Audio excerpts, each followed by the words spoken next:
Lionel Messi মানেই মাঠে উত্তেজনা, প্রতিপক্ষের জন্য দুঃস্বপ্ন। সেটাই দেখা গেল আবারও যখন হন্ডুরাসের ক্লাব সিডি অলিম্পিয়াকে ৫-০ গোলে বিধ্বস্ত করল ইন্টার মায়ামি। প্রাক মৌসুম প্রস্তুতির অংশ হিসেবে হন্ডুরাসে খেলতে গিয়ে দারুণ ছন্দে দেখা গেল মেসিকে। ম্যাচ শেষে হন্ডুরাসের ফুটবল প্রেমীদের ভালোবাসায় মুগ্ধ হয়ে আবেগঘন বার্তা দিলেন এই বিশ্বকাপ জয়ী তারকা। ধুলো, ময়লা ও ক্ষতিকর ধূলিকণা থেকে নিমিষেই মুক্তি দেয় চৌধুরী এয়ার পিউরিফায়ার। এর শক্তিশালী সাকশন ঘরের কোনায় কোনায় লুকিয়ে থাকা সকল ধুলা টেনে ফিল্টার করে এবং বের করে আনে নির্মল ও স্বাস্থ্যকর হাওয়া। হন্ডুরাসের মাঠে প্রথম থেকেই আধিপত্য বিস্তার করে মায়ামি। ম্যাচের প্রথম গোলটি আসে লিওনেল মেসির পা থেকে, যেখানে অ্যাসিস্ট করেন তার দীর্ঘদিনের সতীর্থ লুইস সুয়ারেজ। এরপর আরও আক্রমণাত্মক হয়ে ওঠে মায়ামি। তৃতীয় গোলেও মেসির সরাসরি অবদান ছিল। নোহা অ্যালেনকে চমৎকার অ্যাসিস্ট করেন তিনি।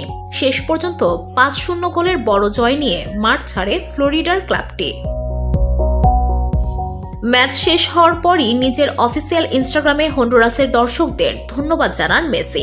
পোস্টে তিনি লেখেন, প্রস্তুতির জন্য গুরুত্বপূর্ণ কিছু মিনিট যোগ হলো, ধন্যবাদ হন্ডুরাস। তার এই বার্তায় বোঝা যায় হন্ডুরাসের দর্শকদের ভালোবাসা ও আতিথেয়তায় মুগ্ধ হয়েছেন তিনি।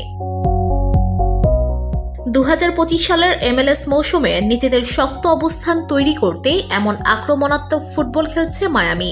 গতবার অপ্রত্যাশিতভাবে MLS কাপ প্লে অফ থেকে বিদায় নিয়েছিল তারা। এবার সেই ভুলের পুনরাবৃত্তি না করে চ্যাম্পিয়নশিপের জন্য ঝাঁপিয়ে পড়তে চায় ডেভিড বেকহামের মালিকানাধীন দলটি। মালয়েশিয়ান প্রযুক্তিতে তৈরি অত্যাধুনিক cleaning machine modern vacuum cleaner যে কোনো ধরনের ধুলো ময়লাকে পরিষ্কার করে ঘরকে করে তুলুন চকচকে ও আকর্ষণীয়। Modem, brand of luxury. মায়ামির পরবর্তী ম্যাচ হবে ১৪ ফেব্রুয়ারি ভ্যালেন্টাইন্স ডেতে ফ্লোরাডি ডার্বি, যেখানে তারা মুখোমুখি হবে অরল্যান্ডো সিটির বিপক্ষে। এরপর ২২ ফেব্রুয়ারি নিউ ইয়র্ক সিটি এফসির বিপক্ষে ২০২৫ মৌসুমের নতুন ম্যাচ খেলবে মেসির দল।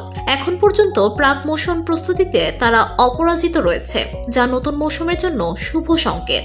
মেসির নেতৃত্বে ইন্টার মায়ামি কি পারবে এবারের মৌসুমে শিরোপার স্বাদ পেতে? ফুটবল প্রেমীদের চোখ এখন সেই দিকেই।